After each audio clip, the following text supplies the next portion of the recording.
Yeah, good morning everyone. I hope I am audible to you and you can view me. And I see here most of you people are present, and it's exactly we need at 9 o'clock to be present for you. And I think it is at this moment I see earlier it was 34, now it is 28, and most of you people are present over here. So, like earlier, we are going to make the class as lively as possible. And as you were involved in the last class of mine, I want you to be just the same. And of course, this is already known to you what chapter we are studying, and the background of the story is also known to you. Some explanation on the module 1 was already done. Now I want you people to give me some answers to some questions in order to see the recapitulation of the chapter, whether you still remember the things of the chapter. So, are you ready for it? I hope you would be, because you cannot give me the answer, directly. If you can, well, I'll put some questions. You can give me answers here, and I'll check the chat box. First question to all of you. First question is, which world war is referred to in the story? I repeat my question. Which world war is referred to in the story? I'm waiting here for answer. Very simple question. And it was there in the background. Yes, I got the answer. Somali says it is second. And Ketan says Second World War. Correct. Rajvi says Second World War. Aman, Chidesh, then Bhavishya, Monisha, Neeraj, Ishita, Varsha. All of you are all correct. Okay. Nutan and Suryansh and UV, that is Yuraj, and Shaz, Nitesh, all of you are all correct. And of course, it is World War II. Though I suppose you know that period also, which years are involved in this World War II. If I have to put you this question, which years are there to name that the World War took place between these years? Can you mention the year of World War II? World War II years. Yes, I got first answer from Somali, and it is 1939 to 1945 exactly. Ketan gave the correct answer again. Neeraj, the beginning of the year is correct. Neeraj, Chidesh, correct answer 1939 to 1945. Aman Hussain, Bhavishya, Varsha, Monisha, all of you are all correct. And good that you are still there with me. And next question of mine to you. Of course, the World War was going on, and the world was divided into two groups. Now, I want the name of those groups of world.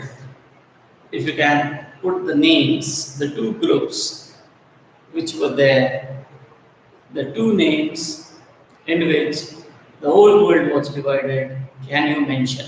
I just want to see. Yes, Aman says one is allies, but the another name of the another group is allies again is Ketan. That was one group, another one was another one.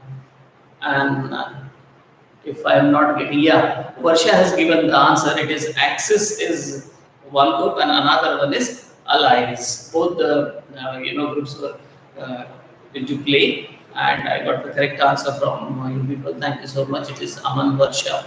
Ankit Singh has mentioned the year. Rajvi, Axis Analyze from Monisha, Bhavishya, Chidesh, Janvi gives the answer of one group. I'm happy. Good. Now moving on to the next point. The countries in the group of Axis and the countries in the group of Allies. I want exactly at least two countries are involved in it.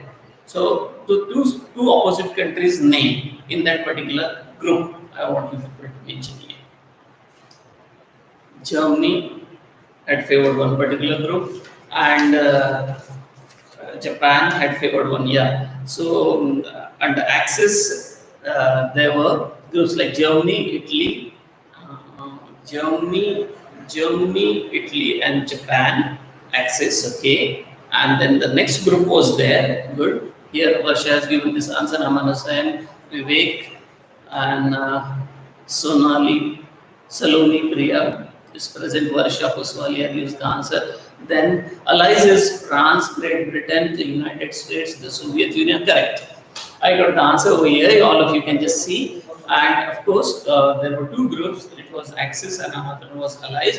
Under Axis, we had come, countries like Germany, Italy, and Japan. And under Allies, we had groups like France, Great Britain, United States. And here comes the point, important one for the chapter, which is required.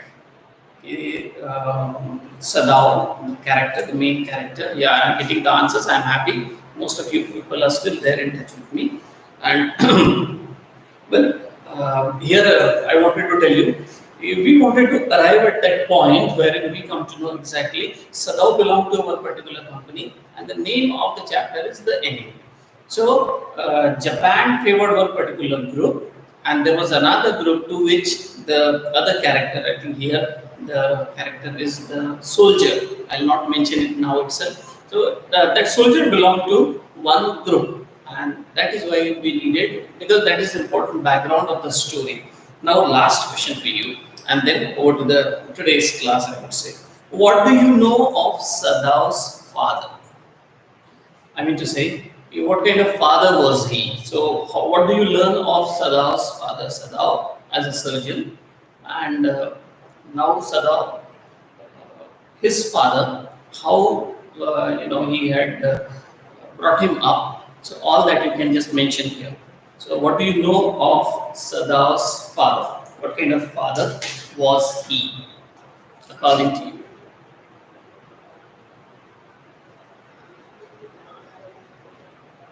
It's never joked. Amano Sen says never joked. Maybe strict. That's what you mean to say. Pragya says his father is a patriotic in nature and strict. Fine. And Aman says never joked or played. And then Varsha says it should be a humanitarian doctor. He was much compelled by his duty to help the enemy. He did not pay any heed to the fact that the patient was. This is something about Sadao, I think Varsha has mentioned, but we want to know something about his father. Then Divyansh says his father was strict. Right. So overall, what we say is Rajvi says he has strict father, or even he had Sadao as his only child, never joked, or he was patriotic. Then Saloni Gautam says present. Bhavishya Dhaka says yes, he is strict in nature. And Putti. So this I don't understand, but put your correct name there. Nutan says strict, and then Monisha says he was strict. Fine.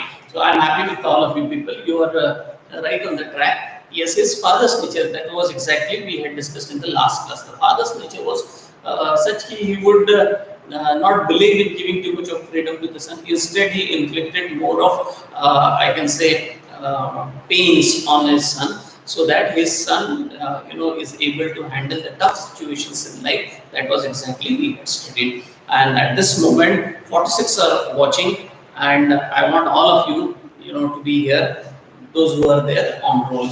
Now, going back to the textbook and then explaining to you. Before that, if you can see the points that I have written down over here, it is that we are going to discuss today on these points, and of course, they are there in the textbook. That is Sadao's education. Then human relations, we would be able to see here in this chapter, in some paragraphs when we read.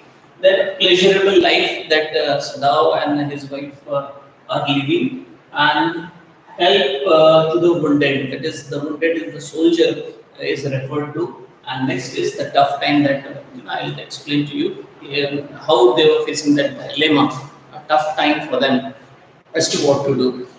Page number 25, if you can open on your textbook, and paragraph 1, from there we had already seen. Sadao was of course given the tough teaching by the father, and though he was his only son, he wanted him to be self-sufficient and self-reliant, and he did not pamper his son.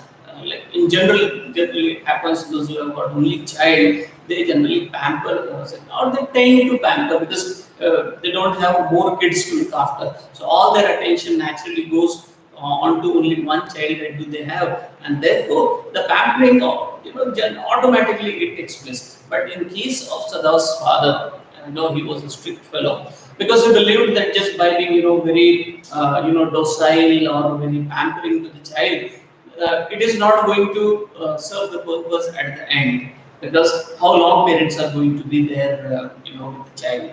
So sooner or later a child should be able to understand, or he should be capable enough to handle all the tough time that comes in life.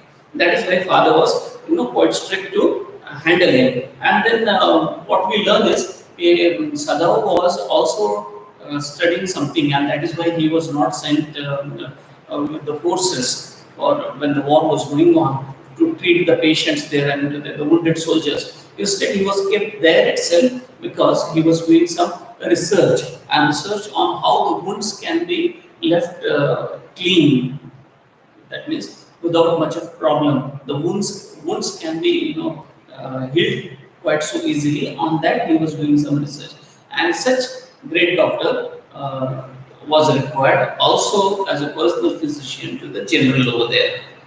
That is in the last part. And now the next paragraph, I'll just read it out to you. I hope you would understand what the background is. Clouds were rising from the ocean now. The unexpected warmth of the past few days had at night drawn heavy fog from the cold waves. Sada watched mist hide outlines of a little island near the shore, and then come creeping up the beach below the house, wreathing, that is, making a garland of or decorating around the pines. In a few minutes, fog would be wrapped about the house too. Because it was a foggy day, and everywhere you would see the fog was, covering the whole area. So it seemed a foggy and misty kind of evening. This kind of reference, mostly the writers, the poets, and also cinema makers, they make use of this kind of situations. I think earlier also the movies, whatever the movies you might have seen, the role of music that's played over there in the movie, that gives us an impression of the background, or what is the kind of scene going to come up, or what you should understand, whether it is a suspicious kind of thing, or whether it is superstitious kind of thing, or whether it is surprising sort of thing. So these are some techniques that these writers, or I can say these cinema makers, they have with them, and they make use of it. And here also we get a background, because we understand here the writer is going to give some treatment. I mean to say, the main character is going to give some treatment to the enemy over here. So before that, what the background is created is something quite misty, and it was dark all around. And within just few minutes, the whole area would be covered. Even their house would be covered with the mist. That was something that we get in this paragraph. And then he would go into the room where Hannah, his wife, would be waiting for him with the two children. So here also we come to know the family of Sadawa. He is happily married. His wife's name is Hana, Hana. Habulun, just a combination of these two. So Hana is the name. In our own tongue we have interpreted. And they have two kids. So a complete, I can say, a family life they are leading. Next comes the paragraph. But at this moment, the door opened and she looked out. A dark blue woolen haori. Haori is the name of the typical clothes that the Japanese wear, gown sort of thing. And over her kimonos, that also refers to loose kind of clothes. And she came to him affectionately and ran through this all you read. I'll just take the lines here from the bottom, some fifth line in the middle of it. At an American professor's house, the professor and his wife had been kind people anxious to do something for their few foreign students, and the students, the board, had accepted this kindness. The important point. Well, we came to know Sadaw was married to his wife. Her name is Hana. She has two children, and they are leading a good family life, a wonderful life. But most important point here comes is where they have been, from where have they got their education. So they had been to America in a professor's house. They were to learn medicine. However, both of them were already known to each other. No, it was not so. They were unknown to each other. Like there used to be students from all different countries. So on one particular day, when Hannah had appeared there, in the class of the American professor, it was only then Sadao had got a chance to see Hannah or to meet Hannah. And therefore, and here in the course he explains, he had liked her, love at first sight kind of thing. He had liked her the moment he had seen Hannah over there, and he had wanted, a strong urge to uh, fall in love with this girl and to get married to her. But he had, restricted himself. That will, that description will come in the next page. He had restricted himself because he wanted to make some things clear again for him. And that clarity, what he wanted, all these, parameters for getting married, uh, even in our Indian scenario also, it is just the same story. We can be very modern, we can be very, you can say advanced or progressive minded people in all our life, in everyday life, but when it comes for certain things, we all turn out to be very orthodox, very, peculiar to our tradition. Do we stick to? This is, everyone's nature, you can say, because we are all, for particular countries, we are particular typical people. So, Japanese also, they are, very traditional sort of people when it comes for these finer things in life, especially getting married and then such kind of occasions to celebrate. So he had not, allowed his emotions to grow stronger for Hana unless he had come to know that she was also a Japanese girl.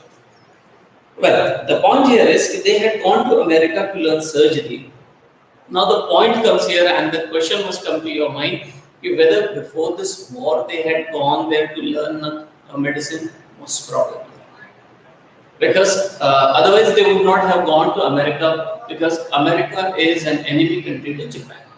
The two groups that you told me, the whole world was divided in the most powerful countries that we talked of. So those two powerful countries, they were divided into two groups. So naturally, Japan belonged to one particular group, and America was of the opposition, the group of opposition. And so they could not have gathered courage going over there and learning from anybody.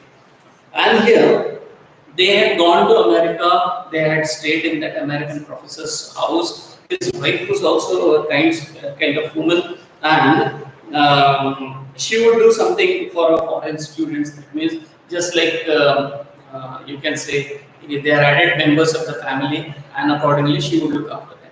Here, realistic, or you can say in a funny manner, it is said, though her food would not be so good, but all these, students of the American professor, they would appreciate that food. It happens, sometimes. Like a food is offered to you, a piece of food is offered to you. Even if you do not like it so much, as a part of courtesy, you immediately do not reject it by saying that it's so bad. The taste is so, it has spoiled all your taste buds. You cannot say so. Instead, what you have to say, it's so nice. You never ate such good things. Though it is a lie, but what to do? In a society, modern society, in a culture like this, we sometimes have to lie like that. Well, they would have to bear on that. The point or the most important thing is, whatever it is, the American professor did not distinguish between two people, and he had, imparted the knowledge of surgery to Sadao and Hana impartially, and this is what we all teachers always have the motivation. We do not want anybody's, peculiar linguistic, you can say, belongingness, or somebody's belonging to one particular state or one particular culture, belief in some particular thing. These things should not matter to us, and I would say in general we do not do so.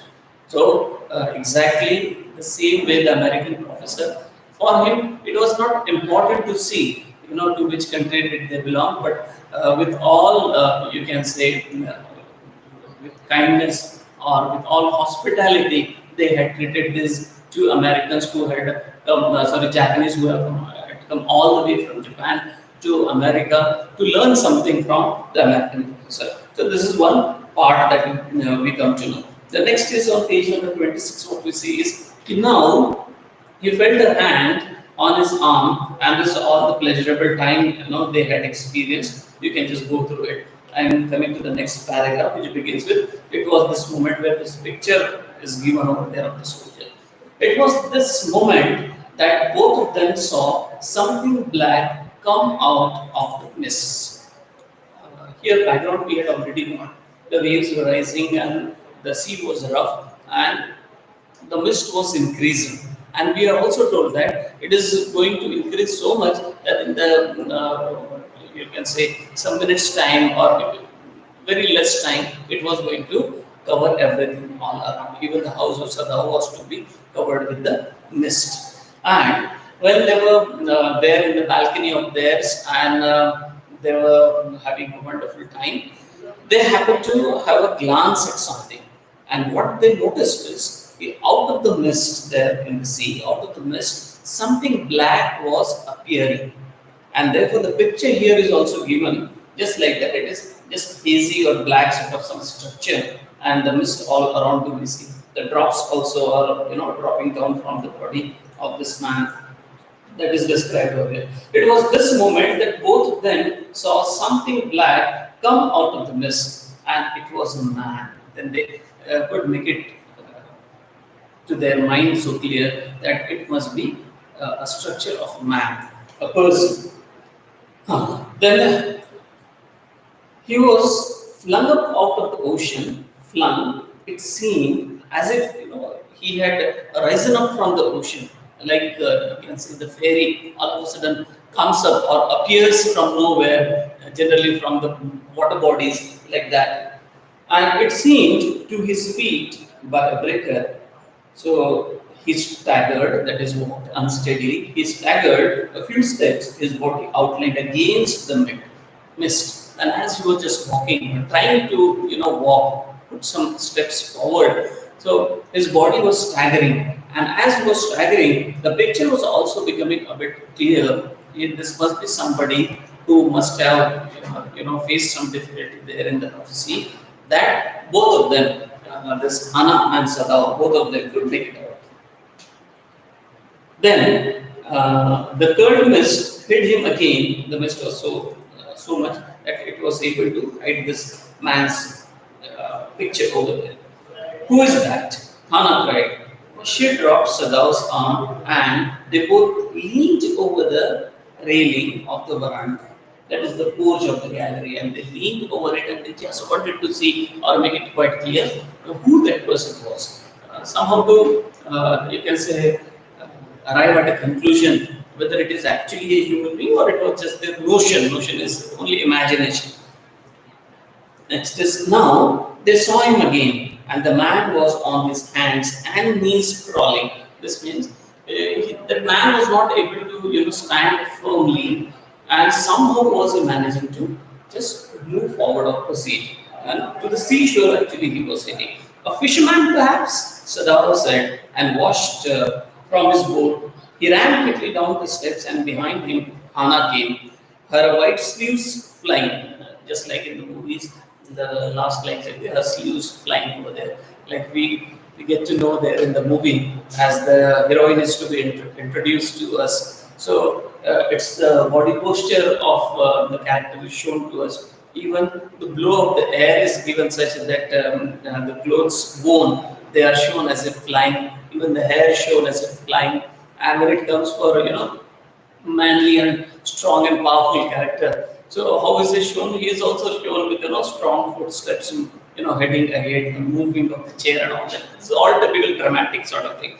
Well, this also is a good thing of the writer that he was able to observe all that in his imagination. What would happen at such a moment when you are rushing towards something all of a sudden, and it's water body all around you. So then naturally there would be some breeze blowing. So because of that, even her sleeves were flying. Well, it is not an important point to discuss, but what is important is learning language out of it, and that's what all of us must be able to do. Appreciate language, how beautiful it is, used over there. So both of them ran fast towards the figure that was rising from the sea, and Hannah came, her white sleeves flying. A mile or two away, on either side, there were fishing villages. And what they actually came to a conclusion, it must be a fisherman who must have been, thrown out of his boat, and he needs help. And both of them immediately started rushing. First it was Sadaf, and then behind him was his wife Hannah. So both of them were of course doctors, and both of them must be of the same motive. To save someone's life, that is of prime importance. A mile or two away on either side, there were fishing villages, but here was only the bare and lonely coast, dangerous with rocks. The surf, that is, it was making the waves. The surf beyond the beach was spiked with rocks. Somehow the man had managed to come through them. He must be badly torn. Now, at this moment, I am coming here to the second point, that human relations, the human requirement of helping, each other is quite so, you can say, at the core of helping that man whose figure they happen to see there on the shore of the ocean. They felt it was some fisherman. And see, if you want to help someone, do you first want to know who he is, or why, what kind of culture does he belong to, or what kind of community does he belong to? It's not at all important. For all of us, for the whole world, it is the humanity which is most important. The same point actually we had studied in the poem Keeping Quiet. The poet had this important point to convey to us. Beyond everything is humanity, and for the sake of humanity, let us be quiet for some time. That's what we had studied in the poem.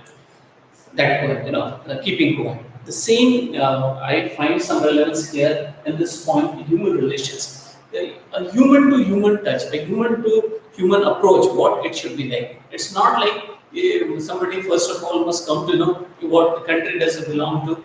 So out of that, their immediate action did not come up. So their immediate action was they felt that it must be some fisherman, and some 2 or 3 kilometers away, 1 or 2 kilometers away, there were some fishing villages. So it must be a fisherman, and poor fisherman is facing some difficult time, and it is to their notice, and therefore they must go and help out that man. That was there on their mind. And they felt that everywhere it is only the rough sea and the rocks all around, they won't get any, that fisherman would not get any help, so they must go. So their first impression of that man was only he was a fisherman. Now next is, they saw when they came out towards him that indeed it was so. The sand on one side of him had hardly a stain on the red soaking through. Now, still they did not come to know whether that soldier was their enemy soldier. They only took him to be a man. And as they were drawing nearer to this man, they were just able to understand or see whether this man is injured or not. And what they are able to see at this moment, this man had got some injury, some wound he got. And on that wound, some sand was also stuck. So, blood was soaking. This exactly they were able to see. He is wounded. Now you see. They must have come exactly closer to this man. He is wounded. Sadao exclaimed. This again I must explain to you. Exclamation is one kind of sentence that we have already studied.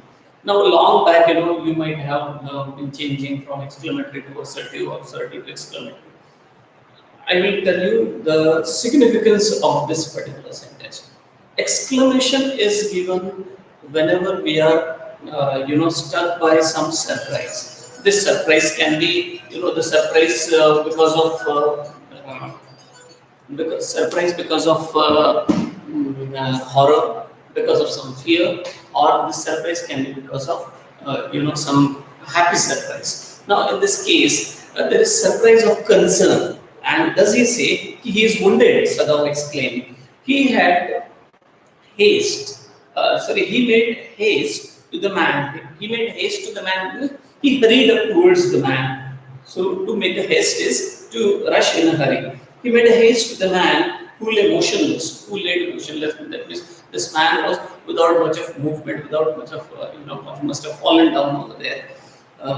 Lay motionless, his face in the sand, an old cap stuck on his head, soaked with seawater, and he was in his wet rags and garments. Sadao stopped Hana at his side and turned the man's head. They saw the face. The last line says, they turned this man and then they saw the face. Before that, it was for them, he was no enemy, he was generally just a man, a fisherman. Instead, they just took him to be, and they wanted to do some help with this man. Because as doctors, they need to treat any person just as a patient in case there is a need of some medical help. And here, the old man, I want to just emphasize on one point over here. We have explained this man was also wearing a cap. It sometimes sounds quite, you can say, surprising. That in the whole sea, he was not able to lose his cap. When he traveled or when he must have swam. So even at that time also, he did not lose his cap. Well, just forget it, because like in the movies, we also do willing suspension of disbelief. So happily do we say, the songs are there, music is played, and the protagonist, or you can say the hero and the heroine, they have wonderful voices also. So we don't question all that. Similarly, we also should not question OEM. But just part of, I will say, careful reading. We do all this to check it out whether everything is the way it should be. Well, this man was still wearing a cap, and he must have been lying face to the ground. And when they turned this man's head, what they saw, this man's face, a white man. Hana whispered.